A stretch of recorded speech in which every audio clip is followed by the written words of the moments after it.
she was no longer aesthetically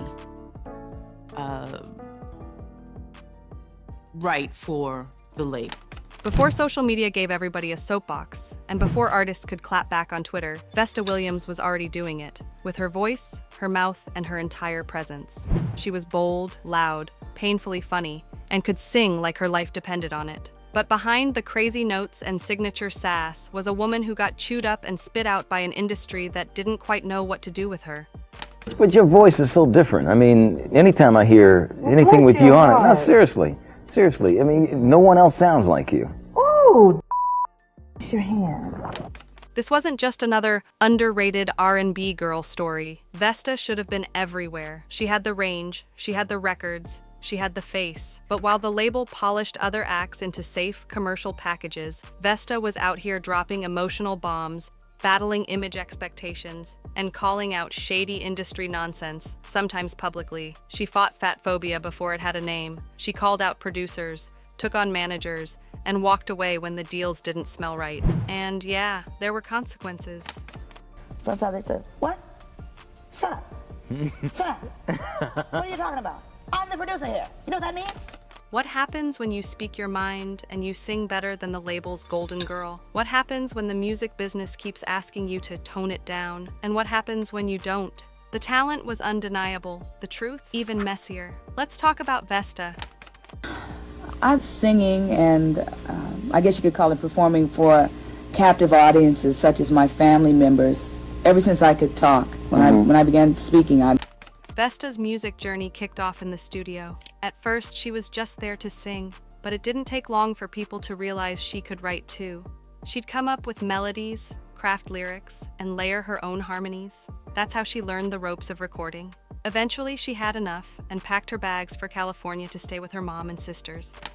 Well, my mother was a professional dancer, and my father was a newscaster, anchorman, Hugh Williams, and he was one of the first black pioneers because Herman wasn't far behind. He followed her to LA, but her mom wasn't playing. If he wanted to stay under her roof, he had to put a ring on it. Herman was down. Vesta, not so much. But family pressure won, and just like that, they had a quickie wedding right in front of her mom's fireplace. She wore a blue dress. No way was she wearing white when she was already 5 months pregnant. Her first real break came when Ron Townsend from The Fifth Dimension put her in his show. She was one of his wild honey girls, and for the first time, her music career had some real momentum. But her marriage? That was another story. 8 months in, it was over. Music was always first. She kept hustling, staying connected, grabbing every gig she could. That led her to a spot singing backup for Chaka Khan, where only the best made the cut. And even in the background, she stood out. People kept asking who that voice was. But your voice is so different. I mean, anytime I hear anything with you on it, no, seriously, I mean, no one else sounds like you. Ooh, kiss your hand. Before long, she was in demand, backing up legends, Gladys Knight, Anita Baker, Jermaine Jackson, Bobby Womack, the Commodores, even Sting. She couldn't read music, but no one could tell. She had a sharp ear, hear it once, lock it in. That was all she needed to stay booked. who haven't I worked with would probably be a better question. Everybody from Chaka Khan to Bobby Womack, when the Crusaders, the Commodores, Sting, Anita Baker. As a matter of fact, Anita Baker thanked me on the Grammys. When she, bless her heart. Stephanie Mills, Jeffrey Osborne, everybody. Then came John McClane, looking to build a girl group, something like Prince's Vanity 6, all model-thin women. But he needed someone who could actually sing. That's when he approached Vesta. He wanted her in the group, but made it clear they'd have to slim her down. She wasn't having it. If she was going to do this, her face was going to be the only one on the cover. He didn't think it was funny, but she wasn't joking. That rehearsal space made one thing clear. She wasn't built for the background. She wasn't trying to be in a girl group. She wanted to be a solo artist. She was good and she knew it. And I didn't want to be in the girls group, but Motown showed interest, which gave her some leverage. And within days, A&M Records hit her with a better deal. They wanted her as a solo artist. She didn't even hesitate. She was ready. Her first single, Once Bitten, Twice Shy, was all the proof anyone needed. That voice, straight from the gut. The second she sang it in McClane's office, it was a done deal. The track led her debut album, cracked the R&B top 10, and put her exactly where she wanted to be, front and center. And she started to tour. Something in Toronto happened. Freddie Jackson slashed her set down to barely 12 minutes, probably hoping to dull her impact. But Vesta knew how to make every second count. She hit the stage, gave them exactly 12 or 13 minutes of pure fire, then walked off. The crowd lost it. Nobody was ready for her. The audience had never heard her before, and by the time she was done, they weren't letting her go. The place was chaos. Freddie had no choice but to drag her back out just to settle them down. That was the kind of fire she brought to the stage. Well, that's a strategy that that's a collaborative opinion. I mean, we all sit down and say, But see, the music game was never just about talent. You had to squeeze into whatever mold the industry set, and for Vesta, that mold was always too tight. People started talking about her weight way before it should have been anyone's business. The industry had this way of pretending to care, while really just policing looks, making sure everybody fit their impossible beauty rules. The message was loud and clear. If you didn't fit their version of the look, your talent didn't matter. Even with a voice that could shake walls, the comments about her body followed her everywhere. She tried to keep up, bouncing between extreme diets, watching the scale go up and down like a yo-yo. But it wasn't just her body that took the hit. Her confidence did too. And then came the media circus. Once they locked onto someone, it was open season. Nothing was off limits. Her body, picked apart. Her career, scrutinized. Her love life, instant tabloid fodder. People who had never met her suddenly had expert opinions on everything she did. Yeah, she had talent, but was she sellable enough? She had success, but was she focused enough? No matter what she accomplished, the conversation always circled back to whether she fit the industry's checklist. And when it came to who she was dating, that was just another headline waiting to happen. You'll always be the one for me. One of the toughest chapters, Bruce Willis. Before he became a power couple with Demi Moore, there were whispers about him and Vesta. It wasn't the kind of relationship that was all over the tabloids, but it mattered to her. So when she found out, just like everyone else, that Bruce and Demi were engaged, ouch. Instead of making a scene, she did what she knew best. She channeled all that pain, that sting of being left behind, into her music. It turned into one of the rawest tracks she ever recorded, Congratulations. If you really listen, you can feel it. Her voice carrying all that hurt and betrayal, no explanation needed. As interesting and juicy as that story is, there's another story for how that song came to be. So, Tina Clark had worked with Vesta before, mostly on TV commercials, so they already had a rhythm. Vesta loved the songs Tina had written for other artists, and Tina knew how to bring out the best in her voice. But when it came to producing, that was a different story. Women weren't getting those opportunities. I said, well, I would love to write for your record, but they'll never let me produce because I'm a woman, because that's the way it was at that time. Women were supposed to sing, they were supposed to write, but that was it. Singing and songwriting were fine, but stepping behind the board, that was off limits. sometimes they say, what? Shut up. Sit down. What are you talking about? I'm the producer here. You know what that means? Vesta wasn't having it. A few weeks later, she called up Tina with a plan. She claimed she had laryngitis until the label caved and let Tina produce. The execs weren't exactly thrilled. They basically rolled their eyes, told the cute girls to have fun recording their little 3 songs, and made it clear the real album would be handled by someone else. No budget, no equipment, just an empty room and a piano. Vesta asked if Tina had any ideas. She had one, a song called Congratulations. It was about watching the person you love marry someone else, standing there, forcing a smile, and saying the words that feel like a punch to the gut. They sat on the floor, piecing it together line by line. Every time they hit the chorus, chills. That little song the label brushed off, it became one of Vesta's biggest hits. Congratulations.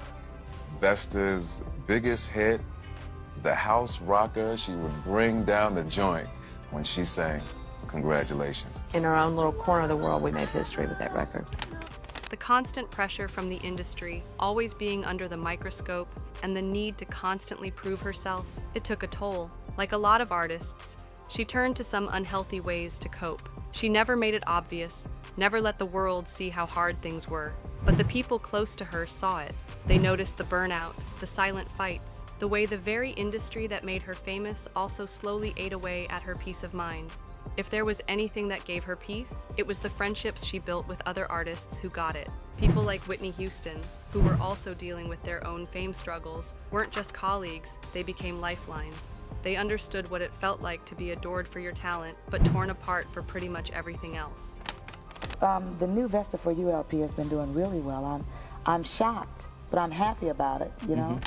With 2 hits climbing the charts, Vesta was out on the road, opening for bigger acts and getting a front row seat to the not-so-glossy side of the industry. The reality check came fast. Everyone had their hand out. A percentage here, a percentage there. Before an artist even saw their cut, half of it was gone. The business side was ruthless, built on one thing, making sure the people behind the scenes got paid first. Vesta caught on quick.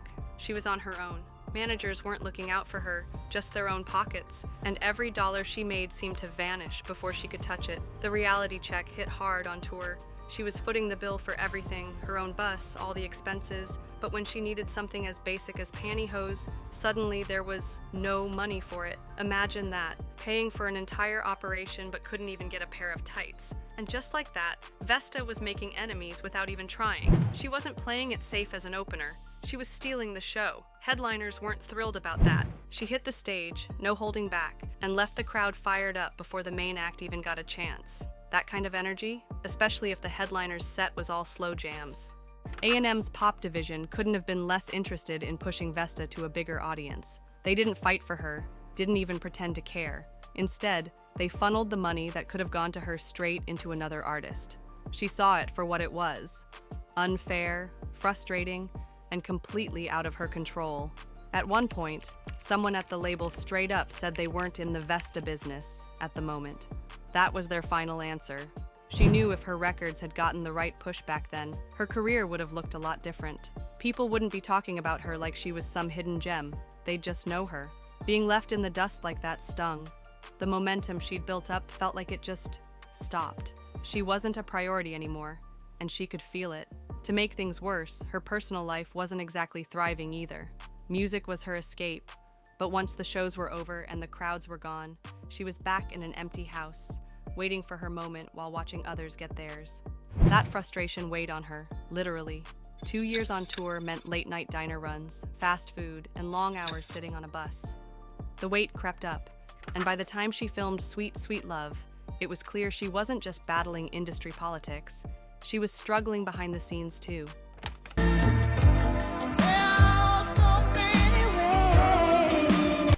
She joked that her hair had to be big to distract from everything else. But under the humor, there was truth. The industry had made her feel like she had to fight for everything: her career, her place, her confidence. And now, she was fighting herself too. Critics weren't making things any easier. They kept saying she should have been the main act, and while that was a huge compliment, it also made things awkward. Suddenly, the energy backstage got weird. Dressing rooms started shrinking or disappearing altogether. Little annoyances started stacking up. The drugs really weren't an issue with the label because no one ever knew. It was never a situation where she missed a gig. She would be on time for work, never did anything when she was performing. Vesta was just a teenager when she first got introduced to. She was singing in a band, barely old enough to understand what was going on, while everyone around her was getting high like it was nothing. At first, she didn't even question it. The guy with the drugs would come around, hand her something, and before she knew it, boom, lights on. But by the third time, it wasn't free anymore. That's how it worked. Once you started paying, you were paying forever. Fast forward years later, she had record deals, hit songs, a career most people would kill for, but she was still using. She'd be fine on the weekends, performing, doing her thing. Then she'd come home, get bored, and go on 3-day benders, snorting nonstop until her body just gave out. By day 3, she'd crash, too exhausted to move, starving like she hadn't eaten in weeks. And the thing was, a lot of people had no idea. Some friends were completely blindsided when she admitted it later, but what they'd notice was her temper. She had a fire in her, one that sometimes burned a little too hot. People called her a diva, but that word had 2 meanings. Some saw it as someone impossible to deal with, a nightmare behind the scenes. Others saw it as someone who their worth, who showed up ready, unshakable, and unafraid to take up space. Vesta? She was both. She wasn't about to shrink herself to make people comfortable. Whether they loved her for it or feared her for it, that confidence was part of what made her unforgettable. She was no longer aesthetically right for the label. The music scene was shifting fast. New sounds, new trends, and a new kind of audience meant artists had to keep up or get left behind. For someone like Vesta, who had already proven she could deliver, the pressure was unreal. Every song, every album, every performance, people measured it against what she had already done. It was flattering, sure, but it also felt like a trap. She dropped a new album, Special, hoping to show she could adapt while staying true to what made her stand out in the first place. It had a little bit of everything. Some fresh, current sounds mixed with the classic, soul-driven style that had always been her thing. Critics loved it, but the industry was moving in a way that made it clear nostalgia wasn't enough. Her music started reflecting more of what was happening in her life: love, loss, and that lingering feeling of trying to find something real in an industry that sometimes felt empty. Certain songs hit different, like she was pouring more of herself into them than before. Fans felt it. But switching things up wasn't optional. It was necessary. When she put out everything and more, the shift was obvious. She leaned into R&B's evolving sound, adding hip-hop elements and pushing herself in new directions. Some tracks stayed true to what people knew her for. Others experimented with something different. The album did well, but it got people talking. Was this the same Vesta they had always known? Outside of music, she started exploring other lanes.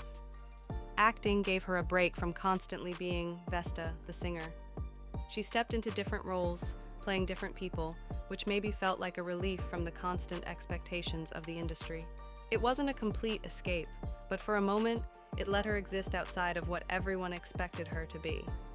Vesta's story came to an unexpected end in a hotel room in California. The details at first were unclear. There was no immediate answer about what had happened. It took months before her family confirmed the truth. Heart disease had taken her. It had been there, undetected, for years. Her final send-off was filled with love. Friends, family, and fellow artists showed up to celebrate her life. Familiar faces from the industry were there. Singers, actors, entertainers, all paying their respects. After the service, those closest to her gathered privately, sharing memories of the woman who had left her mark in music and beyond. Vesta Williams wasn't just another name in the game. She was a straight-up force who wasn't afraid to speak her truth. She did her own thing, didn't apologize for it, and sometimes that's exactly what the industry just can't handle. Her journey wasn't easy, but it was real. She was raw, unapologetic, and gave us a glimpse into the price of authenticity. She made it clear, the cost of staying true to yourself can be high, but she was willing to pay it. If you're here for these kinds of real stories, hit that subscribe button, smash like, and share this with anyone who needs a little dose of truth. The real ones get it. Sometimes staying true to you is the hardest part, but it's worth every second.